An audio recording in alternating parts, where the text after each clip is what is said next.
Hello students, welcome to part 12 of this chapter। इस part में हम रिफ्रैक्टिव इंडेक्स के बारे में समझेंगे।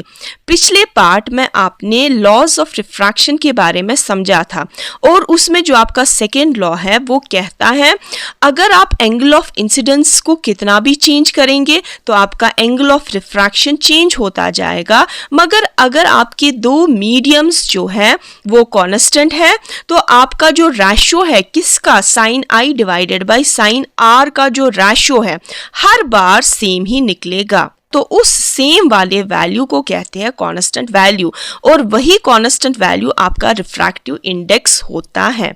तो चलिए स्टूडेंट्स अपनी स्लाइड में रिफ्रैक्टिव इंडेक्स के बारे में समझेंगे। तो स्टूडेंट्स आज हम बात करेंगे रिफ्रैक्टिव इंडेक्स के बारे में। तो रिफ्रैक्टिव इंडेक्स हमें क्या बोलता है, तो आप मान लीजिए हमारे पास एक रेयरर मीडियम है। रेयरर मीडियम मतलब खाली सा मीडियम है जिसमें स्पीड ऑफ लाइट बहुत ही फास्ट होती है। फास्ट क्यों होती है? क्योंकि वो एक रेयरर मीडियम है, वहां पर जो मॉलिक्यूल्स की डेंसिटी है वो बहुत ही कम होती है, तो स्पीड ऑफ लाइट या रे ऑफ लाइट को ज्यादा लड़ना भिड़ना नहीं पड़ रहा है उन मॉलिक्यूल्स से, तो इसीलिए उसकी जो स्पीड है वो फास्ट होती है। अब दूसरी तरह का मीडियम होता है डेंसर मीडियम। डेंसर मीडियम मतलब हर तरह मॉलिक्यूल्स है, हर तरह जो मॉलिक्यूल से भरा हुआ मीडियम है, जो लाइट की जो रे है उसको बहुत लड़ना भिड़ना पड़ता है उन मॉलिक्यूल्स से, जिसकी वजह से उसकी जो स्पीड होती है वो बहुत ही कम होती है।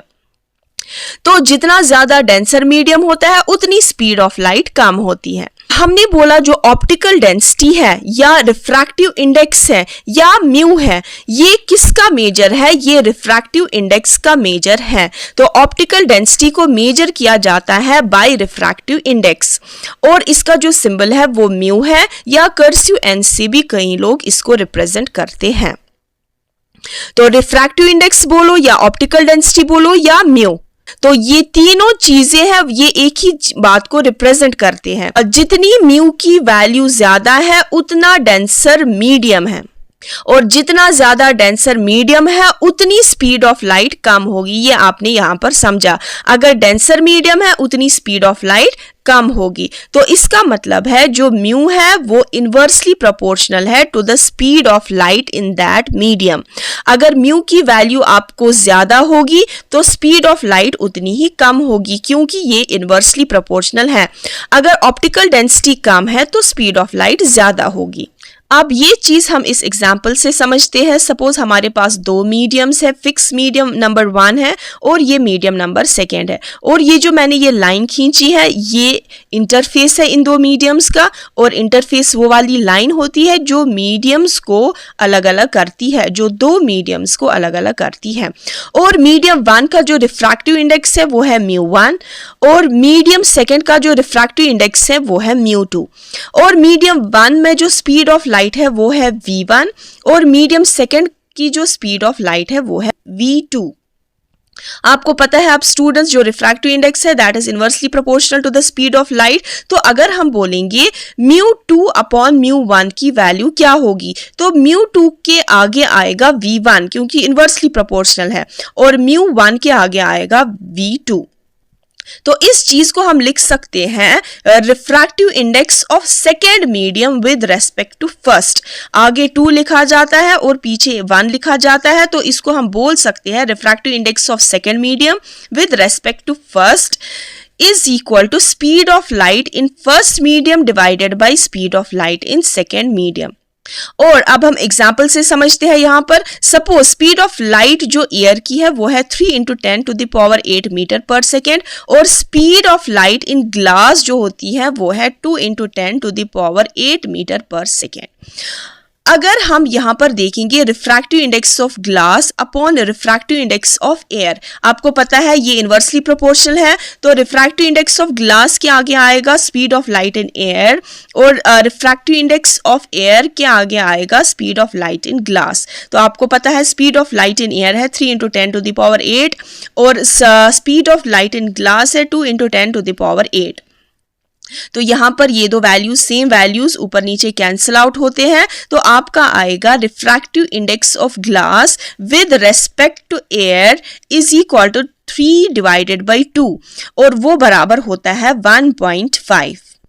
तो ये चीज हमें बताती है लाइट दूसरे मीडियम में जाकर कैसे अपने स्पीड को कम करती है। तो आप देख सकते हैं यहाँ पर रिफ्रैक्शन हो रहा है और स्पीड कम हो रही है, तो विद द रिजल्ट ये जो रिफ्रैक्टेड रे है it bends towards the normal. तो आपको पता है, आपने पिछले लेक्चर्स में सुना होगा, समझा होगा, जब स्पीड ऑफ लाइट कम होती है तो ये बेंड होती है टुवर्ड्स द नॉर्मल। तो यहाँ पर हमें ये चीज बताती है, तो जब दूसरे मीडियम में रे ऑफ लाइट जाती है तो वो अपनी स्पीड को चेंज करती है। और अब जो ये वाली लाइन है, refractive index of glass with respect to air is equal to 1.5, इस लाइन से दो मीनिंग्स निकल रही है। पहली चीज हमें सपोज ये आपका एयर मीडियम है एंड दिस इज ग्लास। पहली चीज ये हमें बोलता है जो ग्लास है, जो आपका सेकेंड मीडियम है, वो पहले मीडियम से कितना डेंसर है। तो आपने यहां पर समझा ये जो आपका जो सेकेंड मीडियम है, जो आपका ग्लास था, वो एयर से कितना डेंसर था, वो था 1.5 टाइम्स डेंसर। और जितना ज्यादा डेंसर मीडियम होगा उतनी स्पीड ऑफ लाइट कम होगी।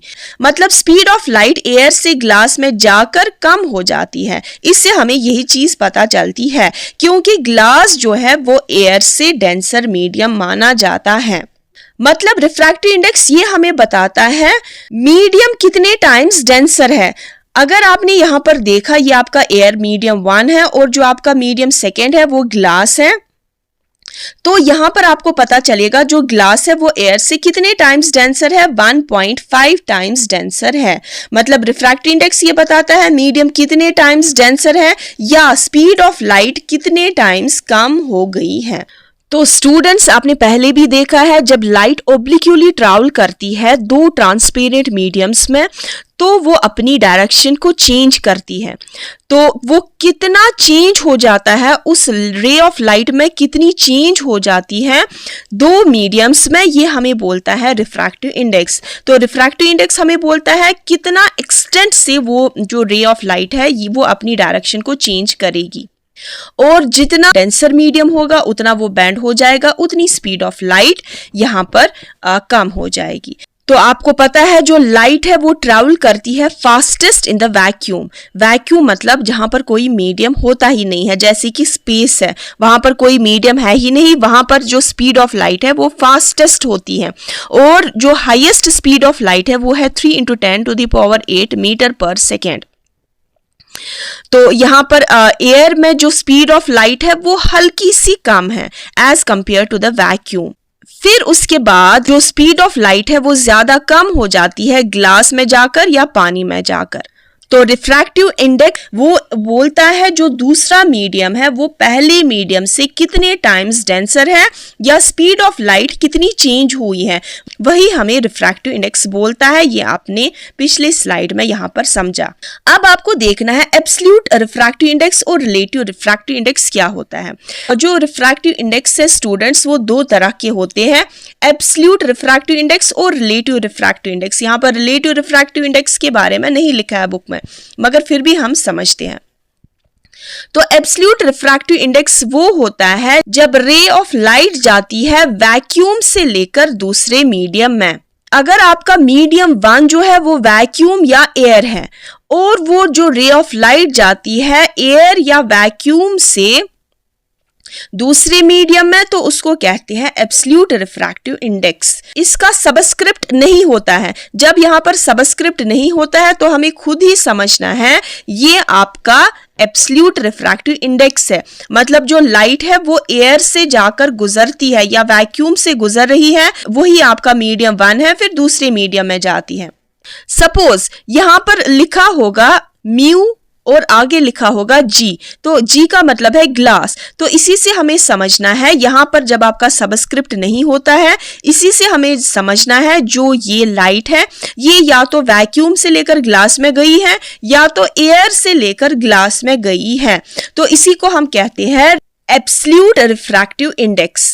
और दूसरा होता है relative refractive index. Relative refractive index का मतलब है जब आपकी लाइट जा रही होती है एक मीडियम से लेकर दूसरे मीडियम में अदर देन वैक्यूम और एयर। सपोज आपकी जो लाइट है वो वाटर से लेकर ग्लास में जा रही है, तो यहां पर हम W लिखेंगे। तो इसका मतलब है मीडियम 1 आपका वाटर है, मीडियम सेकेंड आपका ग्लास है, तो लाइट जो जा रही है वो वाटर से गुजरकर ग्लास में जा रही है, तो इसको कहा जाता है relative refractive index. Absolute refractive index होता है जब लाइट वैक्यूम या एयर से गुजरकर दूसरे मीडियम में जाती है, तो उसका तब सबस्क्रिप्ट नहीं होता है, उसको लिखा जाता है N2। आगे इसका सबस्क्रिप्ट नहीं होता है, तो हमें खुद ही समझना है ये रे ऑफ लाइट है ये वैक्यूम से गुजर रही है फिर दूसरे मीडियम में गई है, या एयर से गुजर रही है फिर दूसरे मीडियम में गई है। मगर रिलेटिव रिफ्रैक्टिव इंडेक्स में लाइट जाती है एक मीडियम से लेकर दूसरे मीडियम में, तब उसका सबस्क्रिप्ट B होता है।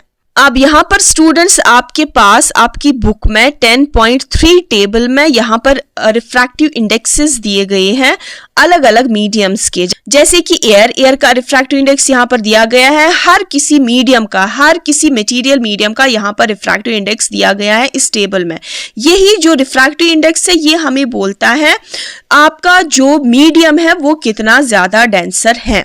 यहाँ पर इन लाइंस में बोला गया है, यहाँ पर ये जो optical denser medium may not possess greater mass density. जो ऑप्टिकली डेंसर मीडियम है जैसे कि केरोसिन आप देख सकते हैं वो है 1.44, उसका जो रिफ्रैक्टिव इंडेक्स है वो है 1.44, और वाटर का जो रिफ्रैक्टिव इंडेक्स है वो है 1.33 ही। तो इन दो में से आप कह सकते हैं किसका रिफ्रैक्टिव इंडेक्स ज्यादा है, तो वो केरोसिन का है। रिफ्रैक्टिव इंडेक्स ऑफ केरोसिन ज्यादा है वाटर से। मगर अगर केरोसिन का रिफ्रैक्टिव इंडेक्स ज्यादा है, वो वाटर से डेंसर है, मगर उसकी जो मास डेंसिटी है वो वाटर से कम है। तो ये जरूरी नहीं है अगर कोई डेंसर मीडियम है वाटर से उसका जो मास भी ज्यादा होगा, वो मास की डेंसिटी अलग मानी जाती है। मगर ये जो रिफ्रैक्टिव इंडेक्स है ये लाइट के लिए है, ये ऑप्टिक्स रिफ्रैक्टिव इंडेक्स मतलब ऑप्टिकल डेंसिटी, मतलब ये ऑप्टिक्स है, लाइट के लिए डेंसिटी है। ये वो वाली डेंसिटी नहीं है जो हम 9th क्लास में पढ़ते हैं मास डेंसिटी, ये अलग तरह की डेंसिटी मानी जाती है जो लाइट के लिए हम यहाँ पर देखते हैं। इस बात से हमें पता चलता है यहाँ पर केरोसिन का रिफ्रैक्टिव इंडेक्स वाटर के रिफ्रैक्टिव इंडेक्स से ज्यादा है, मगर केरोसिन की जो मास डेंसिटी है वो कम है वाटर से। तो आई होप स्टूडेंट्स आपको आज का जो कंसेप्ट है वो क्लियर हुआ होगा। तो मिलते हैं नेक्स्ट वीडियो में नेक्स्ट टॉपिक्स के साथ। Till then good bye.